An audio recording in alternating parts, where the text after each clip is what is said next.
Canes fans, I got to tell you about our great new sponsor. Listen, we all love placing a bet here and there, right? But is there anything sweeter than winning a bet when it's against your friends? Against the people you know, you get one up on them? Man, and the thing about it is you can bet with your friends on anything. You can bet with them on the Oscars, on sports, whatever it is.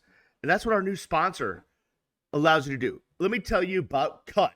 That's Kutt, Cut. The Cut app is a peer-to-peer social betting platform. It's legal in 40-plus states. Cut has customizable odds, tracking capabilities, an entire social network with group chats, user profiles, and rewards. All payments, no need for Venmo or anything like that. Listen, you can bet on anything on Cut. You want to bet your friend that the two of you are going to have a 40-yard... Wait a minute. That's not something I would ever do. But you could do it on Cut. That's right. Listen, log on to Cut right now and use our promo code BelieveMiami. That's BLEAV Miami for a 10% welcome deposit bonus. Don't forget that promo code. It's BelieveMiami. BLEAV Miami. Do it now. Get on there. Get on to Cut and bet your friends about anything. It's a blast. What's up, everyone, and welcome to the Real Ones Canes podcast. He is Brandon O'Doy. Follow him on all the socials at Brandon_O'Doy. I'm the Beast, Brian London. Follow me at Miami Radio Beast. Subscribe to the podcast wherever you get the podcast, Amazon, Apple, Spotify, all those places.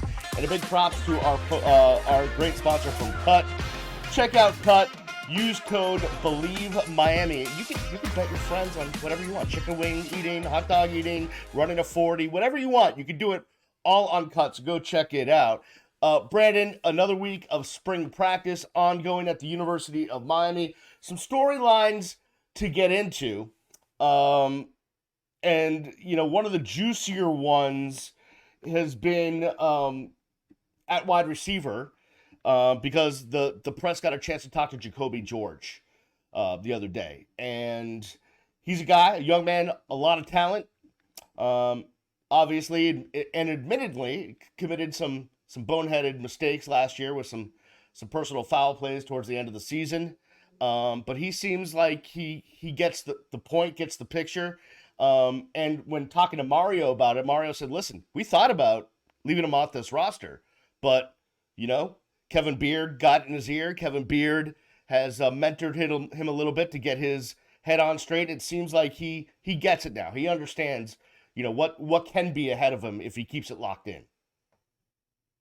Yeah, Jacolby George is one of those guys who kind of reminds you of like the former Miami Hurricane, great receivers, guys who were just as dangerous on the field as they were off the field and some of the things that they did. And at the end of the day, he's a good kid, but he has an edge to him, and you like that. And you, especially when you see him, playing against Florida State, making the plays that he made in that game with Texas A&M and kind of busting that game wide open. But he does have an element of explosiveness to his character. And that's something that kind of has to be harnessed. And I know that Kevin Beard feels, very strongly about this young man. After all, they graduated from the same high school.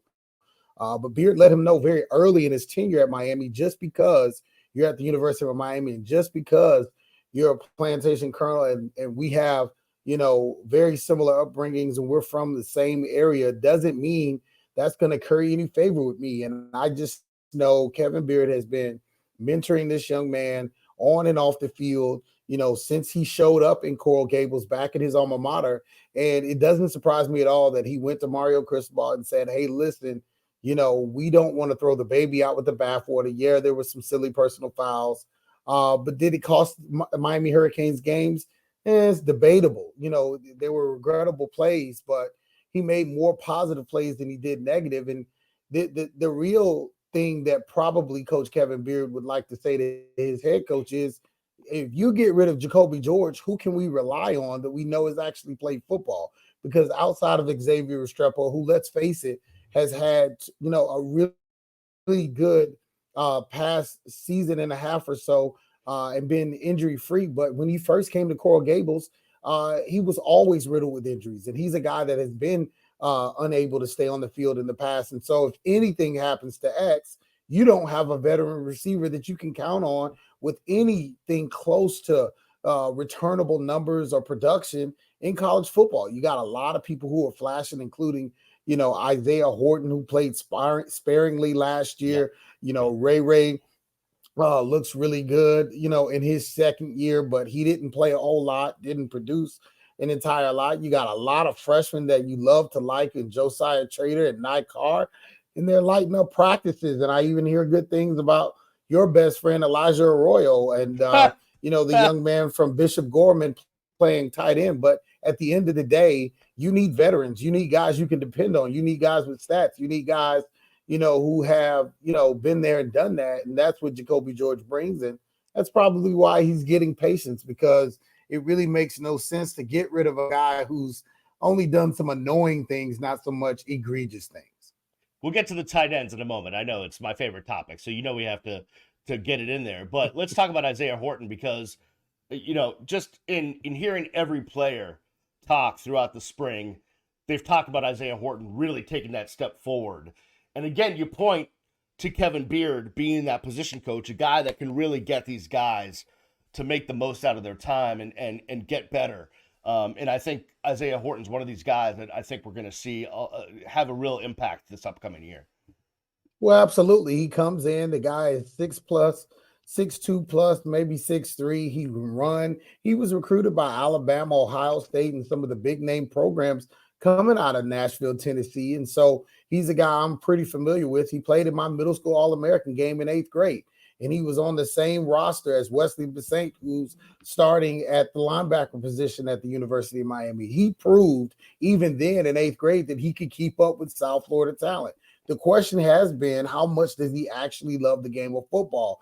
And so when you're looking at a guy that's coming in with those tools and all of those things, it just took time for him to understand what was being expected out of him and to gain the trust that he needed to. And everybody just agreed he just needed to grind harder. He just needed to work harder. You could see it in his body. Took a picture with him after the spring practice last week, and he was just a completely different dude. He looked chiseled. He always had natural tools. He always could catch. He always had playmaking ability.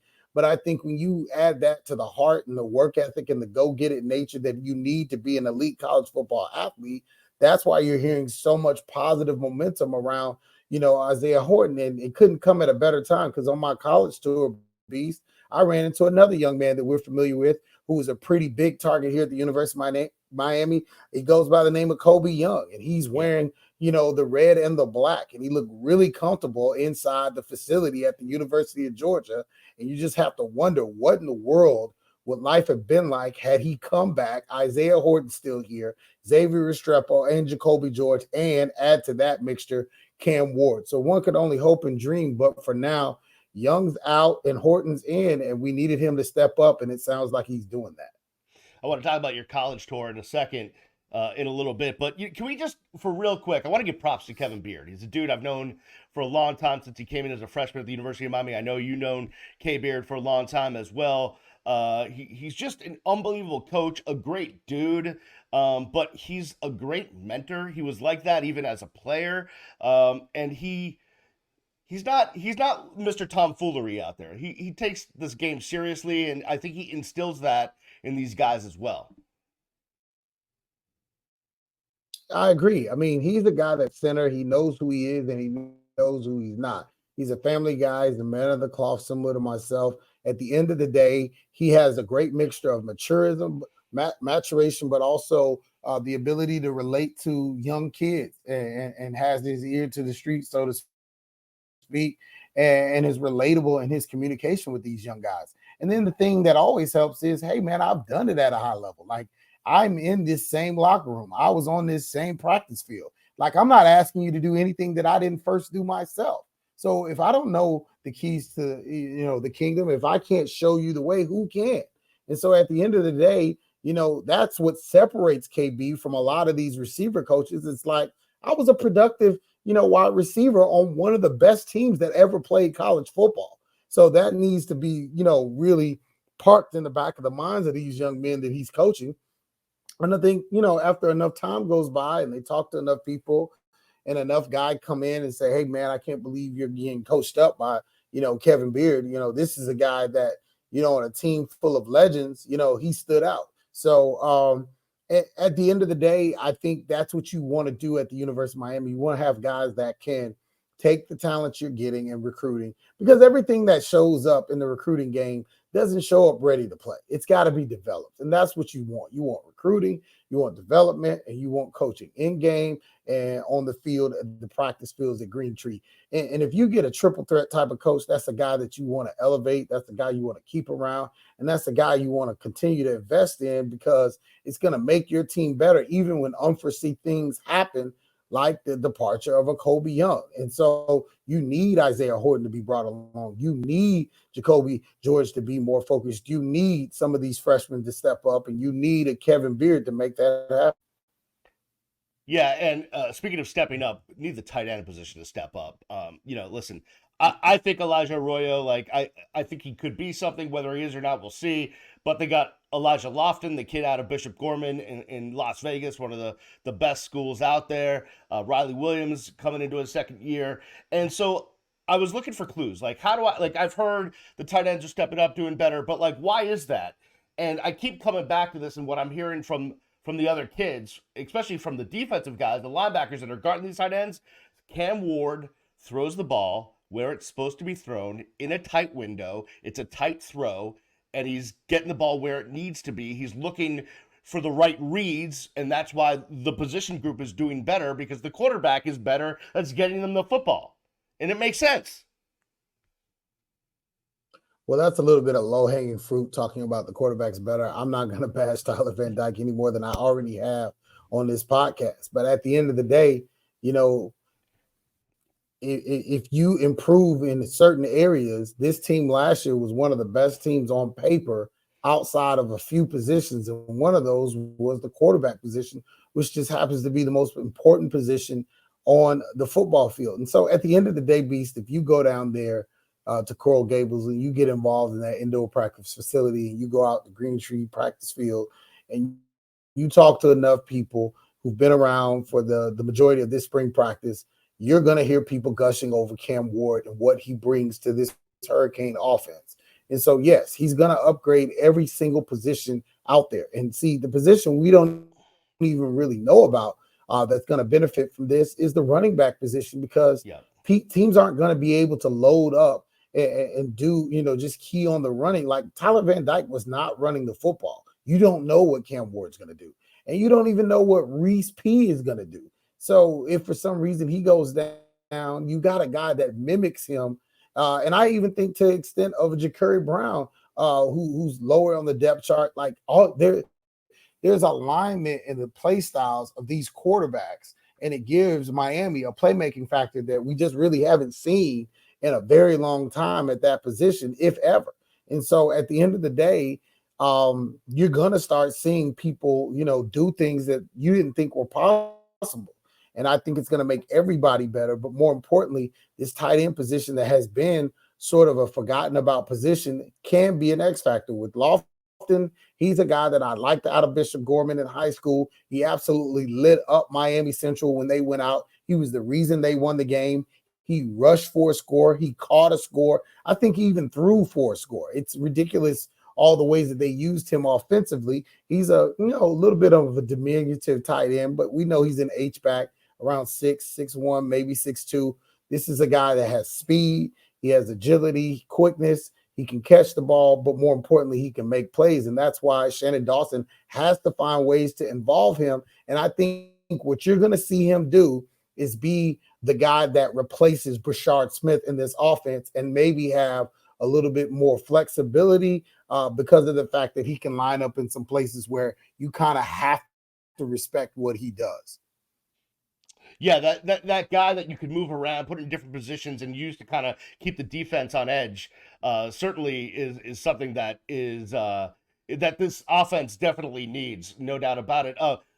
They talked about the big word so far this spring is cross train, and what they mean by cross train is guys are kind of working at different positions, right? Like Mario didn't say this was going to happen, but he's like, I could throw Elijah Lofton at linebacker right now, and he could play a bunch of minutes for us. but they're doing it along the offensive line. They're doing it with the linebackers. Guys are playing Mike. Guys are playing Will. They're being moved around. Everyone's being moved around, right? And it's that kind of versatility they want from players to give them different options, different looks that they can throw at an offense and a defense to keep other teams kind of on their feet as far as preparation goes.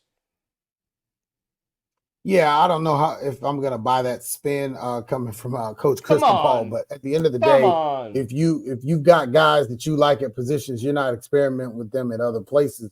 I will say I have heard that on the defensive line, Jason Taylor and Joe Savant want guys who can play inside and outside, and I think that's fair to say. And they've always cross-trained. Every offensive line worth their salt does that because you never know who's going to go down at any time.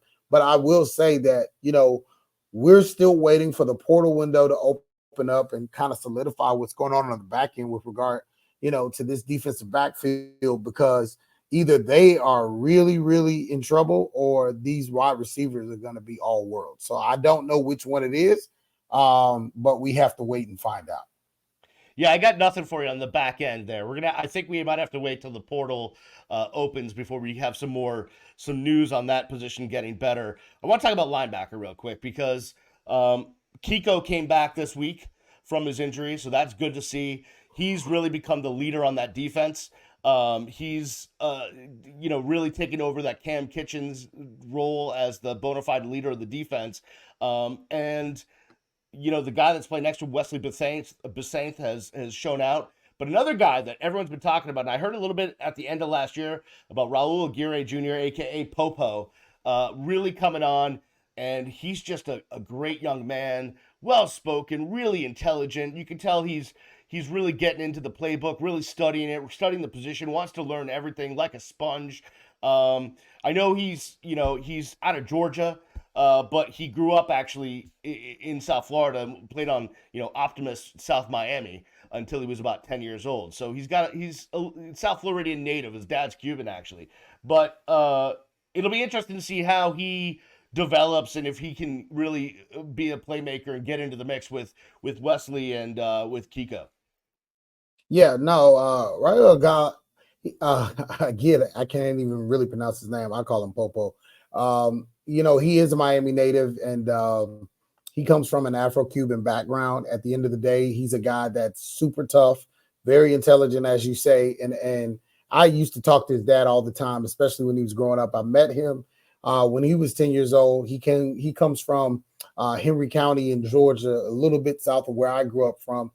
He played for the Henry County Tigers. And so he came down during his youth football days and played a couple of all-star games or like exhibition games against South Florida talent. Guys like Josiah Trader, he's played them before when he was a youth football kid. So at the end of the day, he's someone who's not afraid of competition. He told me he came and visited me at my 7-on-7 tournament in February, and because his brother was down from Atlanta playing, and we got a chance to kind of talk offline. And he played in every game last year on the special team. So he's a guy that brings a tremendous amount of experience. He's been in uniform. He's been counted on to run out there. He and other guys like Malik Curtis at the linebacker position. But I think he's going to be the first guy off the bench because he's absolutely massive as a kid. It's just seeing this guy grow up from 10 years old to seeing him at probably 20, 21, whatever he is. He's huge. And so he's got intelligence. He's got leadership ability. He knows who he is. He's got those Miami roots. And, I think Canes fans are really going to like, getting to know Popo. And most people know he is a Miami native. That was well covered during his recruiting process. But he's a guy that feels, some sense of pride in this university because, he grew up idolizing it just like all the other kids that grow up in Miami. And going to Atlanta is, this from Georgia Tech games and covering those over the years, that's Miami North. And so there are a lot of Miami fans, a lot of Hurricane fans there, and that probably continued. But, you do need depth at the position. Kiko is so much a leader and I thought he had an All-American season last year. I was very surprised when he was left off of some of those teams. He seemed to be everywhere on this defense. And, it's great to see his leadership, but there are some youth that are coming along, and we knew that they were going to need time to develop behind Wesley Bissainthe and Kiko. Maigoa, and it looks like the time is now for guys like Raul, and we'll see what the future brings. But I'm excited about his play and some of his position mates who were in his class because they were highly touted linebacker haul in the class of 2023. So we'll see what happens. But D Nick is being D Nick, and he's developing these guys. He got a promotion, so it sounds like everybody is pleased with what he's bringing to the table in this Lance Guidry defense for the Miami Hurricanes. Yeah, and it wouldn't surprise me if they went into the portal and got a veteran linebacker too, just to supplement numbers there. It'd be interesting to see. The portal. It's going to be another interesting portal window. We'll definitely have to see that. Hey, Well, Brendan, don't forget what I said a few pods ago. Don't forget what I said a few pods ago. I said I think you got to go find a guy to replace Corey. I think you got to find the guy that's the run stopping dude that will come in on those positions, on those situations. And, when Miami is actually traditionally taking and carrying 3 linebackers. And so if that's a guy you go get in the portal, you do that. KJ Cloud came over from Cincinnati with D Nick. He barely played. You know what I mean? So I don't know if there's a veteran needed, but there's definitely a scheme fit that's needed. I think there are 2 guys that if you take out of this defense, you're going to have problems. Corey's one, and then I'm looking at Corey Couch. I mean, I think he was quietly one of the more important pieces of this defense, and he is not easily replaced. So I want to know who's replacing first to Corey and who's placing Corey. And he's playing with his brother at Missouri, and we wish him well. He did a great job while he was here. That is what we will see what will happen with the portal opening in a little bit. Hey, you do this every year. You do this a lot, which is taking kids around, go see some colleges for your football hotbed situation. I saw your pictures on socials, and you guys got to see some great places, meet some great people. Just talk about your tour and what your kids were able to learn.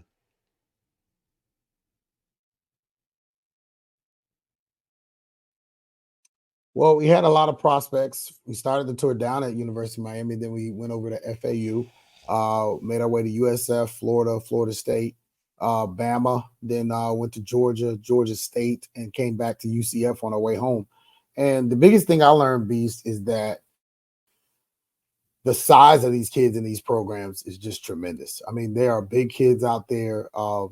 And one thing I can appreciate with what Manny Diaz was doing as he was leaving and what Mario Cristobal has done is get the bodies you need. There were many times, especially during the years where we were dealing with Nevin Shapiro sanctions, where we were marching out teams that were not as big as the competition.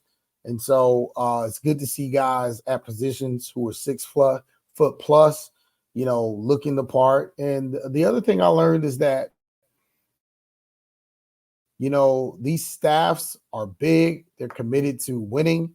They're committed to evaluating talent. They're asking me for guys that I used to have in the football hotbed in the portal. And there are a lot of things that are sort of going on behind the scenes at these colleges and universities. And I'm always humbled by the privilege of being able to go in and out of these universities and learn and see what I see. And that's why a lot of the comments that I make, Beast, may strike listeners as odd or why would he put it that way or say that? It's because I'm getting a look behind the door of what these other programs have. Miami is still losing big time in the facilities race. Florida's facilities are world-class. Bama's facilities are world-class. Georgia's facilities are world-class. And that's the SEC. And I'm telling you, there's a major difference. FSU is in the middle of a major build for a football-only facility. Everywhere you look, there was a caterpillar running around, and they said it'll be ready for 25, but there's no ground being broken at the University of Miami. There's no I know that there's talk of a building coming in or whatever, but we're in the NIL facilities, major conference type of place, and we got a few disadvantages, being that we're in the ACC that's fledgling right now. They're not a part of the Big Ten or the SEC getting the big money. If those teams for any length of time, and I mean 2, 3, 4 years, get deals that the ACC doesn't get, this arms race is just going to get out of control, and we're going to be so far behind, and it really won't matter, what's going on the field, because it'll just be a matter of time.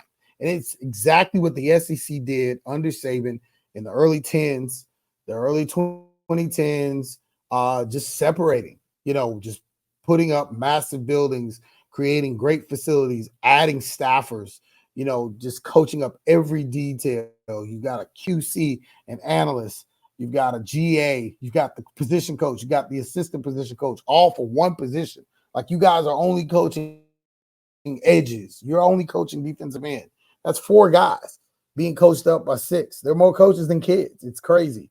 But this is the area that we live in. And so got a chance to see a lot. It was at the University of Florida. I'll keep my comments to myself, but it was thick there, so to speak, because they know. So that'll be an interesting place to return to this fall. And that's going to be a super, super important game for this University of Miami team. And look, the pressure's on Gainesville, but I'm not going to lie, the pressure's on Miami too. Because if they don't win that game, you're going to start hearing some calls. On the other hand, Miami, if Miami wins that game, then there's going to be some angry fans and some angry boosters up in Gainesville as well. That's a huge game for both teams. No, I think the writing's on the wall. That's a big game. That's a big first game. Yeah, for sure. All right, man. Well, it always motivates me. It inspires me when I see you with these kids, getting them the opportunity to get out there and see these campuses and all that stuff. That stuff really inspires me. The work you do with these kids is really to be commended. So thanks for that. And it's always good to see that. So all right, what we're gonna do is we're gonna take a break, and on the other side, we got to talk about some hoops. There's some big news in the University of Miami basketball program. There's players going out. There's a player coming in, and we're going to do that with our good friend Liam Willerup. He will join us on the other side. Brandon's going to go take care of his kids because his wife's out of town and he's playing daddy daycare. So I'm gonna get Liam to come in and talk hoops with me while Brandon goes to try to figure out what's going on at the homestead. So we will do that. Brandon, it's good to see you, my friend. We'll talk to you next week. And for all the rest of you, subscribe to the podcast. Stay tuned. We'll be back on the other side talking Canes hoops with Liam Willerup. Back after this on the Real Ones Canes podcast. Welcome back to the Real Ones Canes podcast. I'm the Beast, Brian London. Follow me on all the socials at Miami Radio Beast. And go subscribe to the podcast wherever you get the podcast at Amazon, Apple, Spotify, all those places. Now, the man, if you're watching this, the man to my left is not Brandon O'Doy. Just in case you were confused, if you're listening to this, that laugh you just heard is not Brandon O'Doy. It is Liam Willerup from AllHurricanes. Does a great job of covering all things Miami Hurricanes. And, he's a senior at the U, so we'll see what big things are in store for him. He's coming to you from Southern California. I'm actually coming to you from Massachusetts. I'm up here with my family. Liam's out in California with his family. So we're just faking it. Like we are right in Miami right now, but we're not. Neither of us are. It's okay. It's fine. You can follow Liam at the Lefty Liam, and you need to follow him because he's got all the latest info on what's going on with the Miami Hurricanes basketball program. Liam, we've got news. We've got all sorts of news. And let's get right to it. Nigel Pack coming back. Yeah, it's been a whirlwind of news, a huge domino in this process. I was tweeting all about this stuff this morning.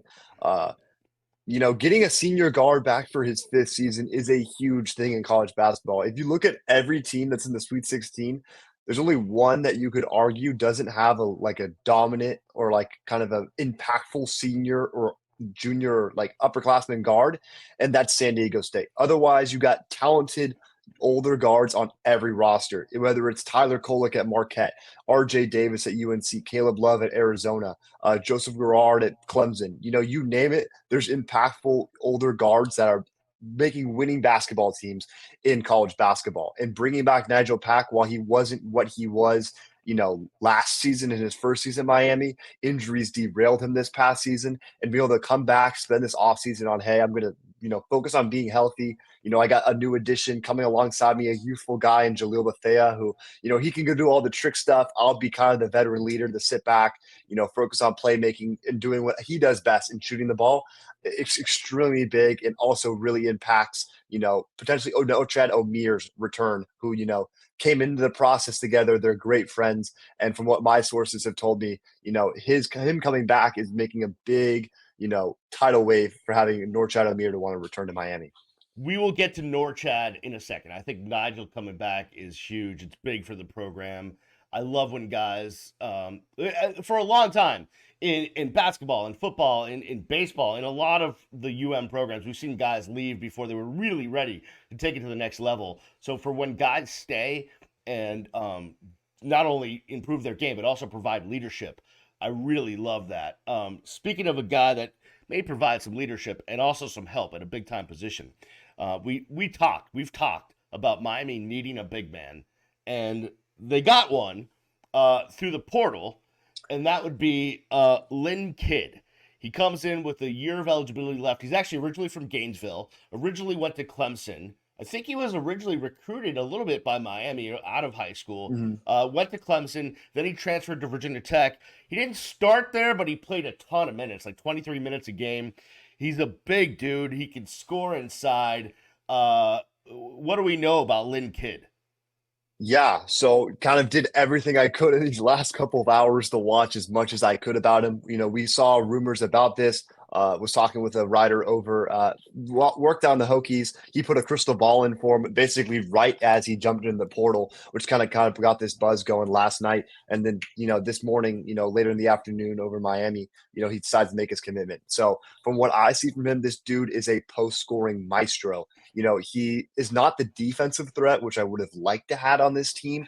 But he's a guy that can, you throw the ball in the post. He's got great footwork. He's got a little bit of finesse. He's got a little bit of power. He's got good touch. He was 4th in the nation in field goal percentage, which is better than, the likely Naismith player of the year, Zach Edey. Led the conference in PER, player efficiency rating. Dishes the ball well for his size. Runs the floor well, good free throw shooter. So despite not really having an outside game outside of the painted area, he, at least indications are if you've got a good free throw, you might be able to stretch it out on the floor. So those are just some of my quick takeaways from this guy. And I think, whether he gets paired with Omir, that's going to be something interesting to follow along in the storylines, but definitely a position of need. All right. So look, a lot of pros, and being able to get the ball in the bucket inside important for the Miami Hurricanes. But I can already sense fans' frustration when we talk about his issues on the defensive end, not being a great rim protector. That's one. Two, not really having a lot of variety in his game offensively. He's really an inside presence. He doesn't have the ability to be an outside shooter, mid-range shooter, not yet. He seems like a guy with a year of eligibility left that really kind of needed a change of scenery to see if he can get some aspects of his game going that he wasn't able to do in Blacksburg. Yeah, I mean, you look at the guys like, Quentin Post, PJ Hall, who really kind of broke out in their final years of college. And, this dude has improved every single year he's been in college basketball. Obviously didn't do much at all his first year at Clemson, came over to Virginia, didn't do much that first year, started to creep into the rotation his second year at Virginia Tech. And then now look where he is now, once he entered the portal, was a top 20 guy already off the board. You got to hope that at least if he's progressing every single season that he was there, he goes to a new coaching staff that's probably going to be able to provide him new insights, things like that hopefully it's going to improve his game. Not saying that he's going to go out there and going to be shooting 3-pointers and things like that, but if he can get maybe in a mid-range jump shot, I think that's super important for the spacing wise, because looks like Miami might be going a different direction in terms of this kind of small ball era that they've done, or even the era that it's been with Sam Wardenberg, who's a stretch 4 or 5. Kind of getting a more traditional big. It's interesting to follow along too. And like you said, isn't like a physically imposing guy, doesn't rebound the ball as well as a guy like Omir does, who, several inches shorter, but Omir's not really I can't compare him in terms of physical specimens because Omir's just, built differently. Dude's like a fullback. So, like I said, we're interested to see if Omir comes back, maybe they go and get another guy that can kind of rotate in there to the 4 if they want to do different lineups. I imagine they do something like that, especially with the wings on the roster still up in the air if they're going to return. Well, the thing is, and you also want to take the pressure off of Norchad because if he comes back because of foul trouble, you need someone to suck up some of those fouls because that was a huge issue with Norchad this year. Yeah, no. I mean, when he gets in foul trouble, the team's completely different. You go out, you try and throw a guy like Michael and Wilco out there. I remember when they did that against UNC, and you just have Armando Bacot, who people love to say is 30 on Twitter, just post move scoring on him. All those big ACC guys, you can't. You throw a guy like Wilco or AJ Casey at him, they're just lost. And be able to have that option with Lynn Kidd, hopefully they're both not going to be in foul trouble at the same time. Doesn't seem like that's a problem kids had at Virginia Tech, but that provides a big bonus. If you can't have both of them on the floor, you should at least be able to have one of them on the floor. And I don't think Miami is done recruiting at that big man center position. You lost in Wilco. Assuming Lynn Kidd isn't going to come off the bench, he didn't come to Miami to come off the bench. Right. So whether it is O'Meara comes back, they still need to get another guy that could play at that size, because right now, as the roster stands, it's Joe Bay coming off the bench, Swartz, Isaiah Johnson, one of the other freshmen. So who knows? Maybe they go get another freshman, which is something they did later in the process last offseason, or they go and get a guy that goes, hey, maybe he's got 2-3 years of eligibility left. Hey, come over to Miami, learn a little bit in our system, and then you kind of get the keys to that starting lineup next year. So interesting storyline to pay attention to. He is Liam Willerup at the Lefty Liam on the X. Staff writer from AllHurricanes, just does an amazing job covering all the sports. But Liam, I'm confused. I started to do some research on this Canes basketball team.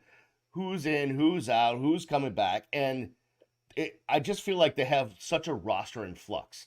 Like, they got a bunch of guys who left. They got guys that left that put their name in for the draft. They could do it without signing an agent and then come back. Mm-hmm. That whole thing. What do we know? What do we know? Who is on this team right now that we know definitely will be there next season? Yeah, no, I'm doing everything I can to talk to everyone. I think last time I came on here, I said I thought Nigel Pack would return. So at least I got that confirmed. I would say that the odds of O'Meara returning are probably pretty high at this moment, given that, you get Pack coming back, a guy that they came into the program together with. I'd say those indications are strong. I'd say it's probably like 70-80%. Don't know if he's going to test the waters again. I think Keyshawn George, I would be surprised if he doesn't test the waters at least.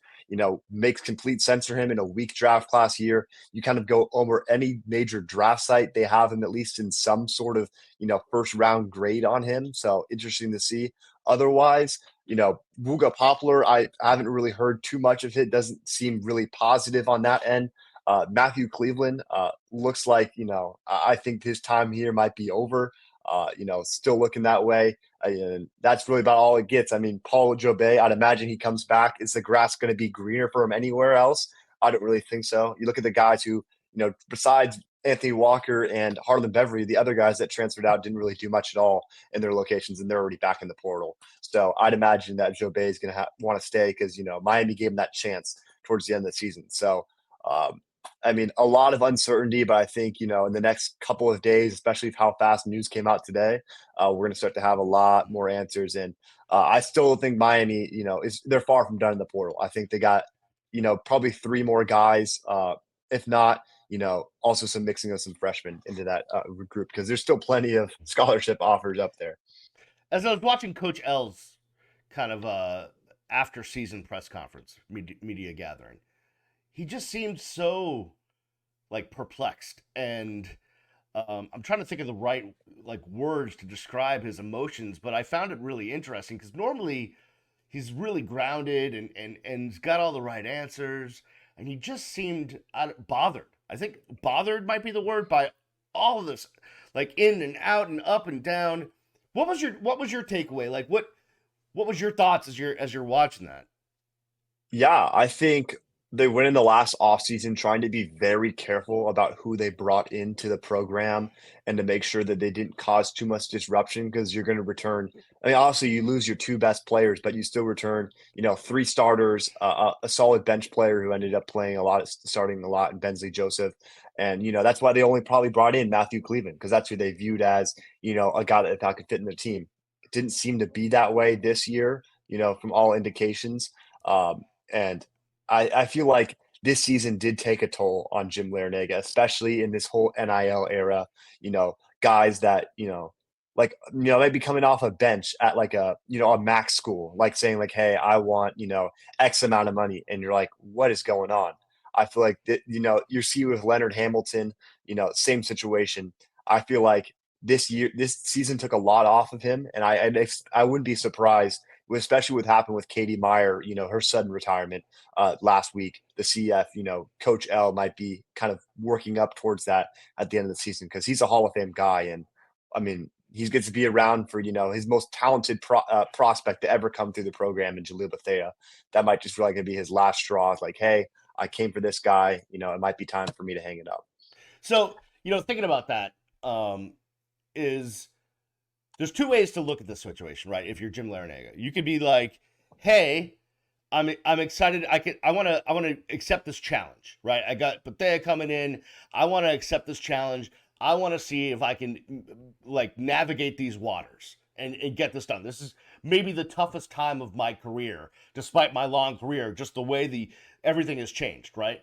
On the other hand, it's this is going to be way too old for you, this reference. Mm-hmm. But Lethal Weapon, Danny Glover, I'm too old for this bleep situation, mm-hmm. where it's just like, what am I, if you're Jim Larinaga, you're like, what am I doing here? Yeah. I could be on the golf course. I could be, with my wife. I could be with my grandkids. I could be, my sons are involved. I could be doing so many other things that don't give me the same amount of stress as this situation. So you can look at it both ways. Katie Meyer, obviously much younger than Jim Larinaga, but just decided I don't need to, I'm good. I don't need to deal with this. I can live happily ever after with what I've done in my career. Jim Larinaga, I feel like he's teetering. His juices are still flowing, but on the other hand, he's so bothered by what's going on. Do you get the same kind of feeling? Yeah, obviously he's got passion for the game. It wasn't long ago where he was in a Final Four or, before that an Elite Eight season. If that didn't happen, maybe we'd be talking about a whole different story. Maybe if there wasn't a Final Four or Elite Eight one, we might be talking about who's the new head coach of the Miami Hurricanes. But, with that still kind of in the back of his mind, it's probably hard for him to say if, he gets back Omir, he already got packed back to say, hey, I got two of the best guys from that team. Who says we can't run it back again? Aussie, Duke, they're going to be dominant next season. UNC, they're going to be without likely RJ Davis and Armando Bacot. All their whole teams could be looking completely different. It might be wide open for them to attack the ACC again. Obviously, like I said, Duke should be the runaway favorites in the conference, but you don't have to finish number one to make it to the tournament in the ACC. So, you got new guys coming in, SMU, Stanford, Cal, a great opportunity to capitalize. Like I said, it's an interesting situation. Might be passing the keys down to someone in the program already, or maybe a familiar face. I know, Coach Caputo is an interesting option from over at George Washington.